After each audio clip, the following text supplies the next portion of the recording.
Isn't it funny? Isn't it funny when you don't have to force the ball to Odell and Brandon Marshall? You could stick your cleats in the ground and run the football. Orleans Darkwa outgained all four running backs, Ezekiel Elliott, Marshawn Lynch, LaShawn McCoy. He outgained all those guys against Denver tonight. And with Brett Jones and backup centers and guards and everything, Mike Sullivan dumbing down the playbook, running the football. Even Matt Stafford played better when Megatron wasn't there. And when you have Odell Beckham and Brandon Marshall, there's so much pressure from Odell Beckham because, he wants to be the best wide receiver that's ever lived. And if he doesn't get touches, he's not going to be that guy. But I'd rather play with wide receivers that if they get one catch for 8 yards and win a football game, they're just as pleased as if they're the hero. And Odell always wants to be the hero, which is fine. It's his prerogative. But as a fan, it's not my prerogative. I'd rather win football games, and the formula for Eli and the win games and the win in the NFL, you can win games with subpar wide receiver talent. You could just put your foot in the ground and run the football. It's what the Eagles do. Alshon Jeffrey hasn't really been a factor at all this year, but it doesn't matter at all.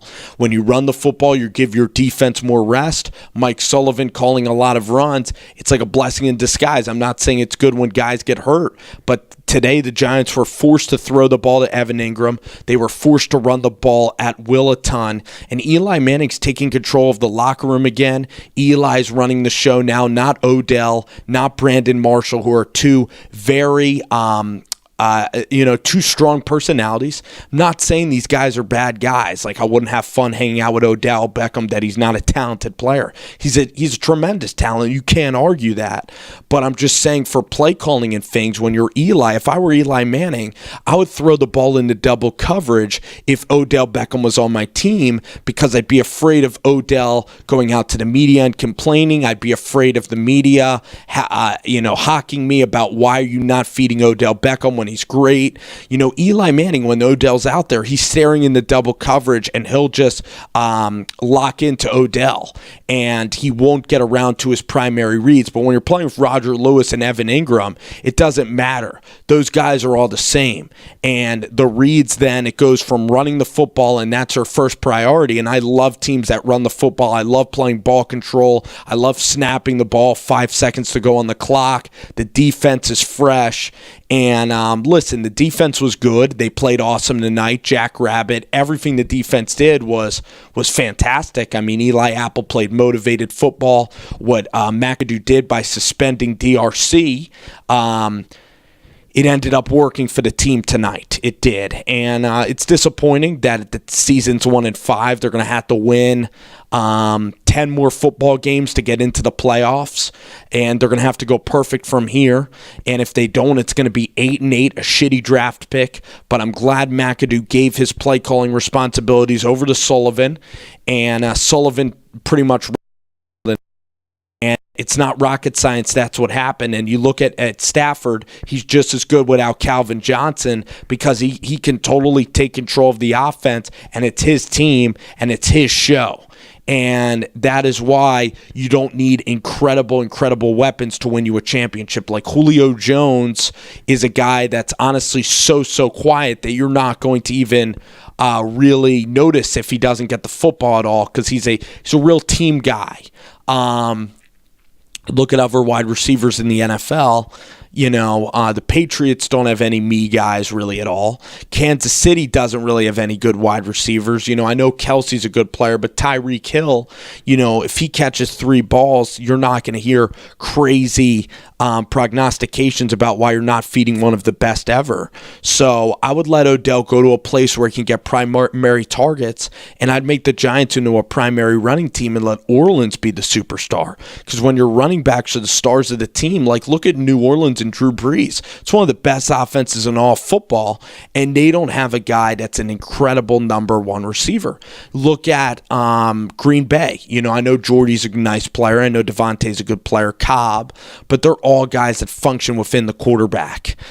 Even Phillip Rivers, he's had Gates, he's had guys like Keenan Allen. He's never had an unbelievable number one. I mean, now the Steelers and Antonio Brown, that's a different story, but you saw friction between Ben and Antonio, and that caused some really poor performances this year. So as a quarterback, as a GM, I would want my team to focus on running the football, focus on defense, and focus on a strong-armed quarterback that can play action. And the Giants have all that. And imagine if Odell and Brandon weren't on this team and Sullivan called the plays. And the thing is, against Denver, they have one of the best defensive lines in pro football. Against the Eagles, they had a great defensive line, but the Giants decided to throw the ball every damn time with Ben McAdoo. But if they lined up and ran it, it neutralizes pass rush, gets guys tired. You got to keep hammering that home. And instead of trying to get super creative, you got to stick with things. When things don't work out, continue to stick with it and grind it out. Don't just quit after the first 10 rushing yards if you only get 25 rushing yards. Stay with the plan, and that's what Sullivan did. I'm proud of him. And McAdoo, I'll give you credit. The DRC move was a good move. Letting Sullivan call plays, minimizing your role, and admitting shortcomings is a good move. It's going to keep you another week or two. I'm definitely not going to change my tune on this team in a scrap heap. I'm not just going to change my position on this football team, but the team's looking a lot better.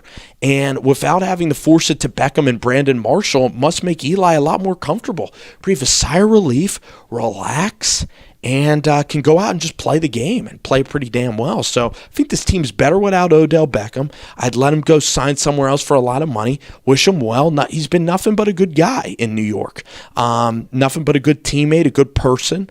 Got to wish him the best.